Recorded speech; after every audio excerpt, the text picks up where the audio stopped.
ஐயா துணை திருநடன உலா வெண்பா 18. தெருக்கள் 10,000 எண் செந்திருமால் வாழ்பதிக்கு குருக்கள் விஞ்சை தான் ஒன்று குறுதலோ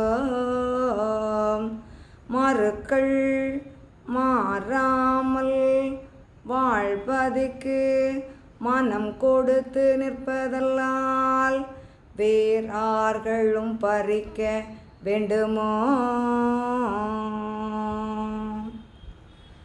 அதாவது பல யோசனைகள் பல வழிகளில் பல நிலைகளில் வரக்கூடிய அந்த நிலைகளெல்லாம் மாற்றப்பட்டு தெருக்கள் 10,000 எண் செந்தெருமால் வாழ்வதற்கு பல நிலைகள், அதாவது இறைவனை அடைவதற்காக பல வழிகள் காட்டப்பட்டிருக்கின்றது. பல நிலைகளில் மக்கள் இறைவனை அடைகின்றார்கள்.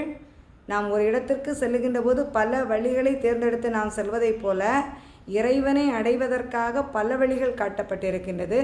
ஆனால் அந்த பல வழிகளில் சேருகின்றவர்களும் இறைவனிடம் சேர்ந்த பிற்பாடு ஒன்றே நிலை, ஒன்றே கடவுள் ஒருவனே தேவன் என்ற அந்த ஒரு நிலையை அங்கே என்ன செய்கின்றார்கள், பற்றி பிடித்து கொள்ளுகின்றார்கள்.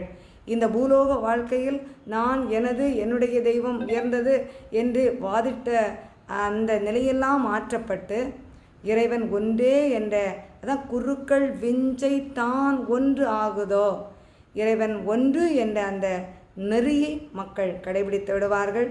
மறுக்கள் மாறாமல் அதன் பிறகு அந்த நிலையிலிருந்து அணு அளவு கூட மாறாமல் அந்த நல்ல ஆன்மாக்கள் அங்கே தர்மீக வாழ்விற்கு மனம் கொடுத்து நிற்பதல்ல, அந்த தர்மபதவி ராஜ்யத்தில் ஆழ்வதற்கு ஏற்ற வகை அந்த நிலையில் நிற்பதெல்லாம் வேறு எந்த ஒரு நினைவும் இல்லாமல் இருக்கும். ஆகவே வேறார்களும் பறிக்க வேண்டுமோ, அந்த ஒரு நிலையை நாம் பின்பற்றுகின்ற போது இறைவன் ஒன்றே, பல நாமங்களில் இறைவன் இருக்கின்றார்.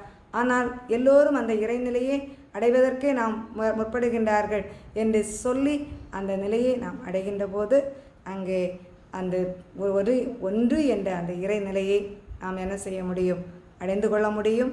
அதனுடைய அந்த நன்மையை தெரிந்து கொள்ள முடியும் என்பதை ஐயா சொல்லுகின்றார். இதை வேறு யாரும் தட்டி பறித்து கொண்டு செல்ல முடியாது என்பதை நமக்கு விளக்குகின்றார்.